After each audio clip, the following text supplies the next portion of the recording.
Hi, in front of me is HTC Desire 21 Pro 5G, and today I would like to show you how you can customize keyboard's theme on this device. First of all, go into settings and scroll all the way down.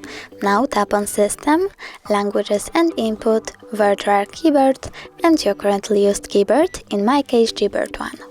Over here you need to tap on Theme and click on this plus sign under My Themes. Then you can select a photo by clicking on the chosen one, pinch it to scale and drag it to move. When you're done, click Next. Adjust brightness by swiping left or right and tap Done.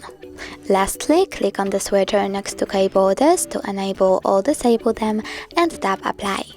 Now when I go back, I can see that theme of my keyboard was successfully customized.